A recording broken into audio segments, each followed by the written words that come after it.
ডাকসুর যারা একটা টিম আছে যারা ডেডিকেটেডলি কাজ করে যাচ্ছে, কিন্তু আমরা আজকে যেটা জানলাম ডাকসুর যে প্রোগ্রাম গুলো হচ্ছে সেগুলোতে মিডিয়ার একটা সেন্সরশিপ এসেছে।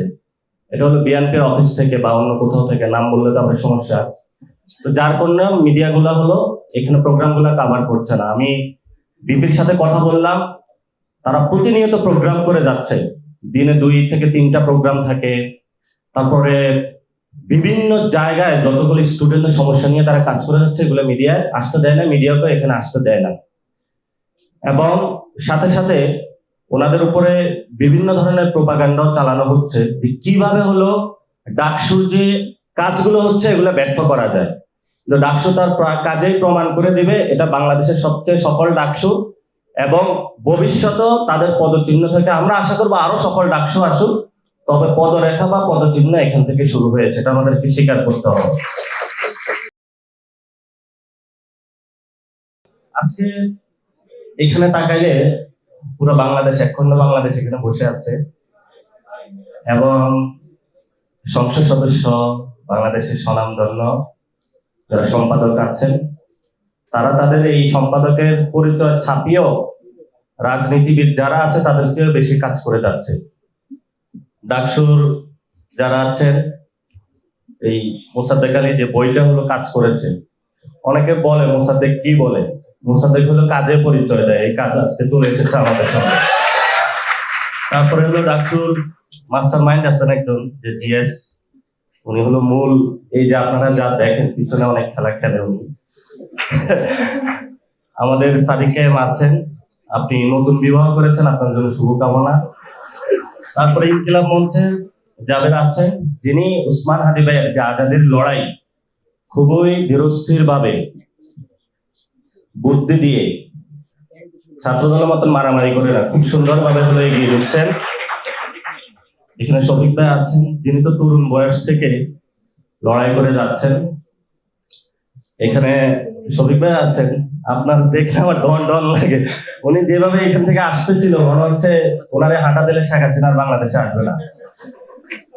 আমাদের মাহমুদ ভাই আছেন, যিনি বাংলাদেশে একটা স্বপ্ন বুনে দিয়েছেন প্রজন্ম থেকে প্রজন্মান্তরে, এবং উনি পত্রিকা অফিসে বসে থাকেন, কিন্তু আমার মনে হয় উনি সম্পাদকের চেয়ে বড় বাংলাদেশের হলো পলিটিশিয়ান।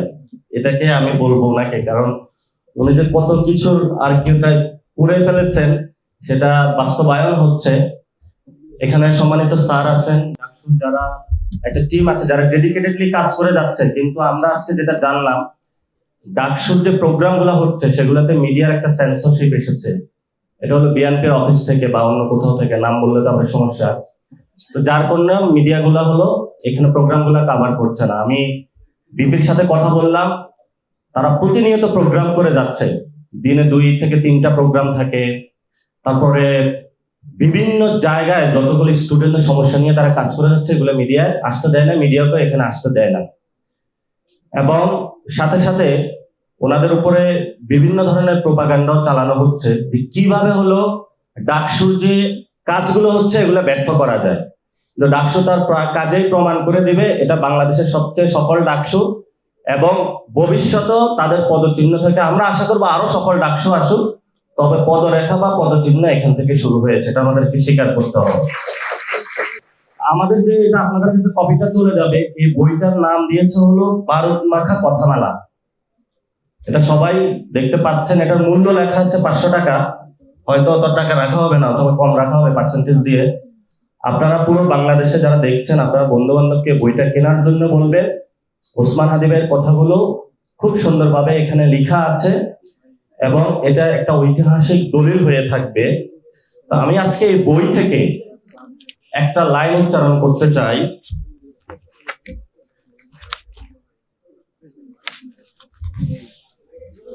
শহীদ ওসমান হাদি ভাইকে প্রশ্ন করা হয়েছিল, আপনি কি ভারতকে ঘৃণা করেন? উনি উত্তর দিয়েছিল, রাষ্ট্র ভারত আর ভারতের জনগণ এ দুটো ভিন্ন ভিন্ন জিনিস অথবা এন্টিটি। ভারতের জনগণ আমাদের বন্ধু, এবার কলকাতার ভাই বোনেরা আমাদের জুলাই আন্দোলনে সেখানে নেমেছে, মিছিল করেছে। যেই ইন্ডিয়া দখলদারিত্ব করতে চায়, শুধু বাংলাদেশ না, তার সমস্ত প্রতিবেশীদেরকে দখল করে একটা রাম রাজত্ব কায়েম করতে চায়। আমরা সেই দখলদার ইন্ডিয়ার বিরুদ্ধে। উনি খুবই স্পষ্ট বার্তা দিয়ে গিয়েছেন। বাংলাদেশের অনেকেই মুজিববাদী শক্তি যারা, তারা ওসমান হাদি ভাইকে প্রমাণ করতে চাচ্ছে সে নাকি ইন্ডিয়া বিরোধী। আমরা বলবো ইন্ডিয়ার দুইটা এন্টিটি, এটা সত্য। ভারতীয় যারা জনগণ, আমরা একসাথে কাঁধে কাঁধ মিলিয়ে পাকিস্তানেরও যারা জনগণ ব্রিটিশদের বিরুদ্ধে যুদ্ধ করেছিলাম, ফলত সেইখানে জনগণের মধ্যে কোনো বিভেদের দেওয়াল নাই। বিভেদের দেওয়াল তুলেছিল ব্রিটিশরা। সেই যে বিভেদের দেওয়াল, সেই দেওয়ালের বড় একটা এই ভারত রাষ্ট্রের যে এস্টাবলিশমেন্ট তাদের কাছে দিয়ে গিয়েছিল। আমরা পাকিস্তান রাষ্ট্র যেটা আছে, সেই বিভেদের দেওয়াল থেকে বের হয়ে একটি বৈষম্যহীন বাংলাদেশ 1971 সালে গোড়াপত্তন হয়েছিল। সাম্য, মানবিক মর্যাদা এবং ন্যায় বিচারের ভিত্তিতে। সেখানেও অনেক আজাদির সংগ্রামের পুরুষ ছিলেন, 47 আজাদির সংগ্রামের পুরুষ ছিলেন অথবা নারী ছিলেন। এভাবে যুগে যুগে অনেক সংগ্রামী মানুষ ছিলেন যাদের রক্তের মধ্যে কোনো বিভেদের দেওয়াল নাই। আপনারা জুলাই আন্দোলনে দেখেছেন, কৃষক, শ্রমিক, মজুর, কুলি সবার একসাথে রাজপথে রক্ত পড়েছে। এই রক্তটায় কোনো চিহ্ন করা যায় না এটা কি জামায়াত ইসলামের রক্ত, নাকি বিএনপির রক্ত, নাকি হলো কোনো সাংবাদিকের রক্ত। সেই রক্তটার একটি লাল চিহ্ন ছিল, যে রক্তের মধ্য দিয়ে প্রতিনিয়ত আমাদের আজাদির ডাক দেওয়া হয়েছিল। সে আজাদির বাংলাদেশের যে অগ্নি স্ফুলিঙ্গ, এটার স্ফুরণ ঘটিয়েছিলেন শহীদ ওসমান হাদি। উনি অনেকভাবে কাজ করতে চেয়েছিলেন।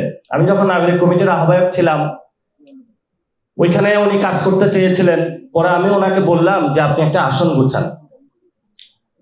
তো উনি যে পিরোজপুর নাকি জালকাঠিতে গেলেন, যাওয়ার পরে সেখানে হলো 20-30 জন লোক নিয়ে গুছালেন। তো ওইখানে দেখলেন যে অনেক প্রবলেম। বললেন যে এখানে তো অনেক সমস্যা, আবার টাকা পয়সা লাগবে রাজনীতি করতে, এত ঝামেলা। কিন্তু ওনার মধ্যে যে আজাদের যে স্বপ্নটা, এটা হলো বুকের মধ্যে প্রতিনিয়ত দীপ্ত তারুণ্যের ন্যায় উজ্জ্বল ছিল। পরবর্তীতে উনি এসে কালচারাল লড়াইটা হলো শুরু করে দিয়েছেন। তো উনি আমাকে একদিন বললেন যে আমি নাগরিক কমিটিতে তো আছি, কিন্তু আমি এই ফ্রন্টে ইনকিলাব যে মঞ্চটা, এটা আমি ভাঙবো না। তা আমি বললাম এটা তো নাগরিক কমিটিতে যেহেতু আপনি সবকিছু ছেড়ে এসেছেন, এটা রিজলভ করলে ভালো হয়। কারণ ওই সময় আমরা 15টা ব্যানার একসাথে করে নাগরিক কমিটিতে নিয়ে এসেছিলাম। তো বললো না আমি এটা করবো না। তা আমি বললাম ঠিক আছে, তাহলে আপনি ইন্ডিপেন্ডেন্টলি কাজ করেন। তা আমাকে বললেন যে আমি নাগরিক কমিটিও করব, ইনকিলাব মঞ্চ করব, দুইটা কাজ একসাথে চালাইতে হবে। আমি বললাম তা আমার জন্য এটা একটু ডিফিকাল্ট হয়ে যাচ্ছে, তবে আপনি আপনার লড়াইটা চালান, I am with you, no problem. তো অনেক কথা হয়েছিল, অনেক অভিমানও হয়েছিল, এবং সেটা উনি প্রমাণ করেছেন। ইনকিলাব মঞ্চের পরবর্তীতে ওনার যে ক্ষোভের সঞ্চার হয়েছিল, সেটাকে শক্তিতে রূপান্তর করে আরো দুর্বার গতিতে হলো উনি কাজ করেছেন। এবং এখানে জাবের আছে, প্রথমে উনি একটা পোস্টার বানাইছিলেন। পোস্টার নিয়ে বিভিন্ন পার্টি অফিসে যেতেন, আমাদের অফিসে গিয়েছিলেন, কেউ ওইভাবে পাত্তা দিত না, কথা বলতো না, ফোন দিলে ফোন ধরতো না। কিন্তু হলো পাগল দিয়ে তাকে থামায় কে, উনি লেগেছিলেন। এমন ভাবে লেগেছিলেন, পুরো বাংলাদেশের শহীদ ওসমান হাদি ভাইকে অস্বীকার করে বাংলাদেশে কোনো রাজনীতি করার সুযোগ নাই, এটা উনি প্রমাণ করিয়া দিয়েছেন।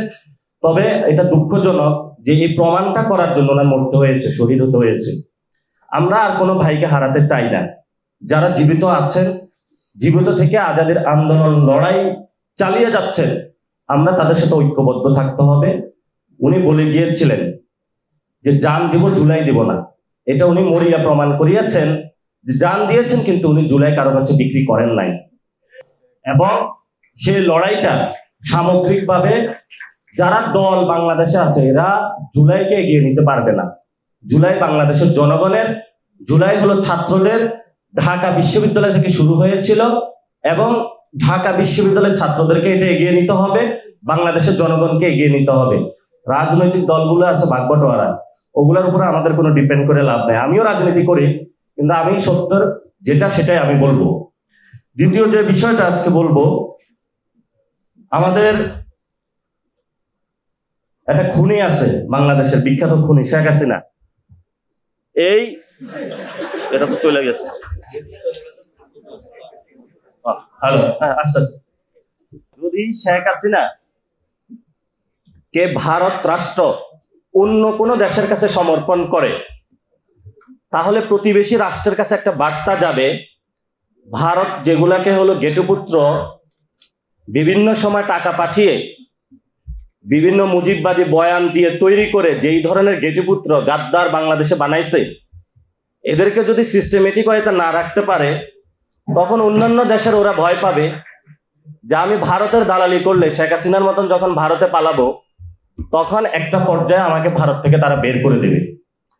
এই কারণে ভারত রাষ্ট্রের অনেক বন্ধুর সাথে কথা হয়েছে, এটা নিয়ে হলো ভারত সরকারও বিপদে আছে। যদি শেখ হাসিনাকে বের করে, তাহলে প্রতিবেশী রাষ্ট্রের কাছে একটা বার্তা যাবে যে যদি শেখ হাসিনাকে বের করা হয়, তাহলে ভবিষ্যতে কাউকে এখানে আশ্রয় দেওয়া হবে না।